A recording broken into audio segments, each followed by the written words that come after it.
Hi, welcome. This is Angela of Ascended World, bringing you element 27 of the Course in Trust as part of the Adventures in Wonderland program. And today we talk about life and death. And it's funny because that's one of our biggest fears from the ego is death, because we believe it's an ending. When in reality, from the expanded perspective, it's actually just part of the cycle. It's not linear in any way. So when something dies, something else is born. It's a shift and a transformation, sort of like the phoenix, as we look at it mythologically. And so instead of saying that death is a finite thing, it's simply a transfer of energy into a new phase or a new cycle or a new creation.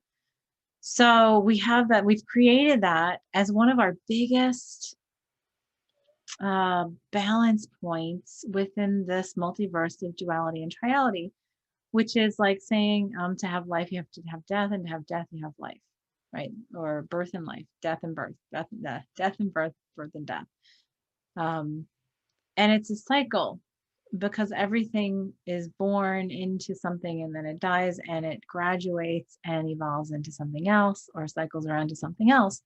That's part of what we created. So it's funny that the mind tries to make it linear, right? And linearity, as I've talked about in other modules, is really just a measurement. So time and space and linearity, just a measurement to the ego, whose job has been to explore individuality and separation and that linearity and measure, right? And define.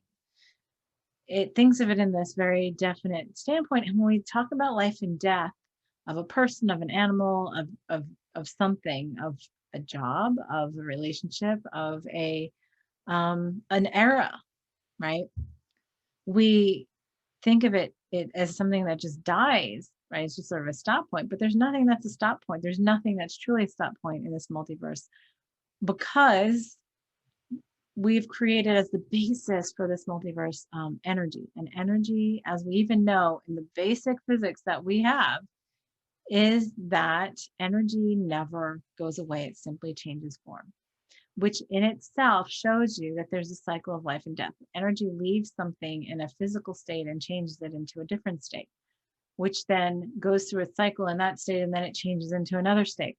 And we've set up everything in this multiverse pretty much has that, except it's only an illusion because at the end of the day, we are infinite.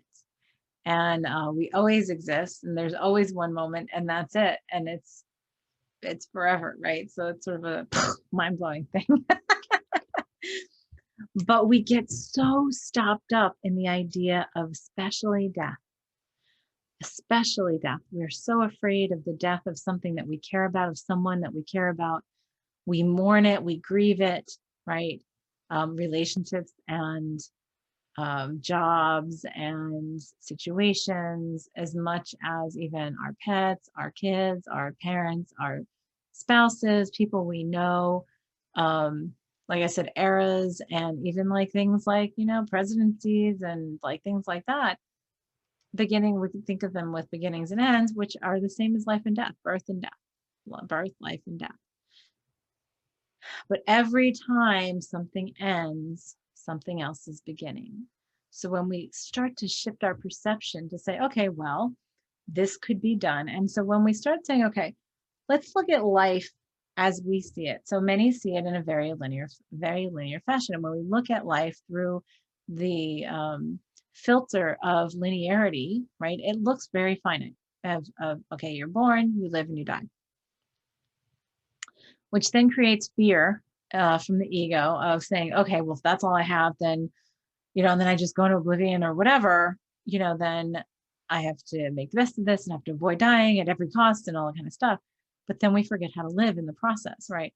When we come to the table in a different manner and say, I know I'm infinite, and I know my consciousness is infinite, and this is just a tiny piece of my consciousness, and it is in such a temporary form, in a temporary phase, a temporary time, concept of time, then it becomes, okay, well, when I die, it's sort of a graduation. It's a transformation. It's a rebirth into back to my natural state, back to another form of my natural state, and possibly into then another body, another form, another lifetime, another experience, or just back to the wholeness, right? And so I always look at death as sort of a graduation, because we create these, as my understanding goes, we create these bodies, our environment in these situations, our relationships and everything, based on these set of lessons that we want to complete in a particular span of life,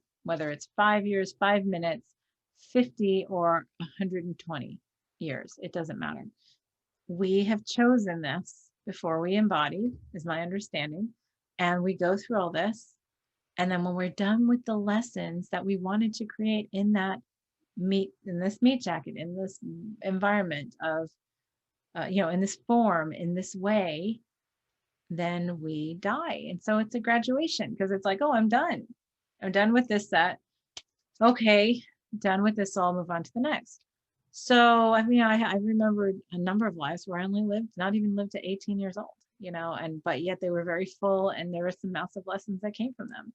So it doesn't, so like we put so much weight on, like this child died, or, this infant, or this person died before their time. It's like, no, they died exactly when they were choosing to die at some point, an expanded consciousness, because they completed what they came here to complete. And there was something that was attained, that was to be attained through the experience as that individual.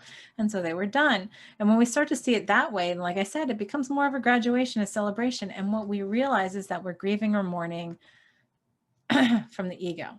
Grieving and mourning comes from the ego. It means that we believe something's been lost, that we're in lack of something, that leaves a hole,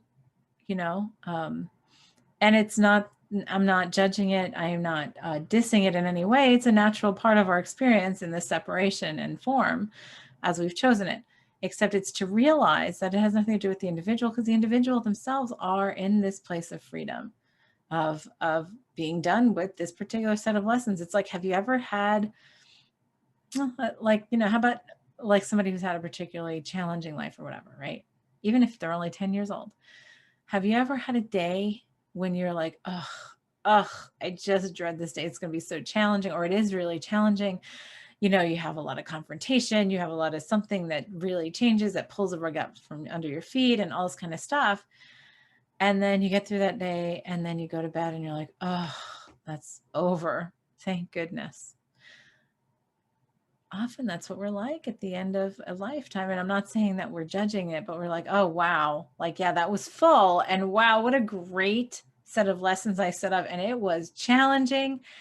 And now I'm done. So now I can take a big breath of expanded, infinite self, and remember that before I move into whatever's next, or whatever this piece of me is going to move into next. So that's what it is for us to allow and to trust, right? Trusting the cycle of life and death, trust of love, life and death. And I'm going to add birth in there, birth, life, and death. Trusting, and I allow that, the cycle of life and death. Like, we can see the bigger picture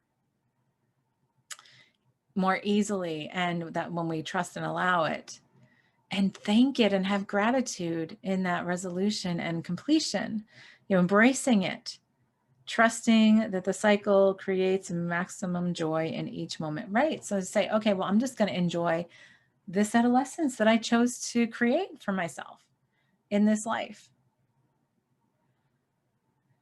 I just even want to breathe after saying that. It's like, whoa, I just gave myself a big space there. So our creation statement for today is, I trust, allow, and fully embody life and death in every thought, word, and deed, and in every moment. So we embody death as much as we embody life. We have cells in our bodies that die in every moment, every millisecond. We have trillions of cells in this body that die and then are reborn every day. So we are a living, breathing example of birth, life, and death in every moment. And that's what this creation statement's about.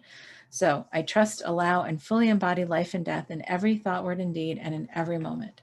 So close your eyes, take a deep breath, open your heart, step out of separation back into wholeness and oneness as we set ourselves at the vibration where that is our truth.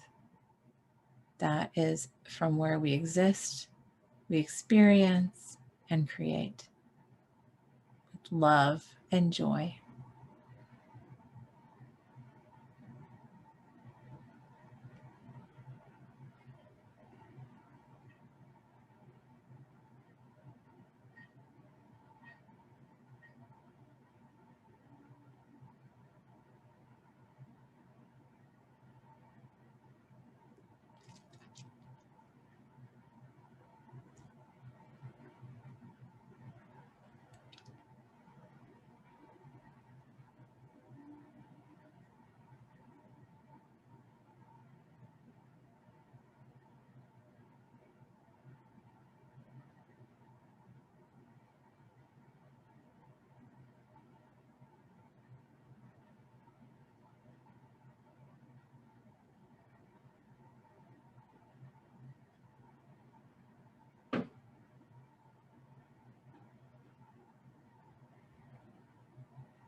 All right. Oh, that was huge. It was almost breathless there for a while, like allowing. It was funny that a bunch of like fears came up, and I could see it, not just me, but it was like collective as we did this and do this out of space and time together.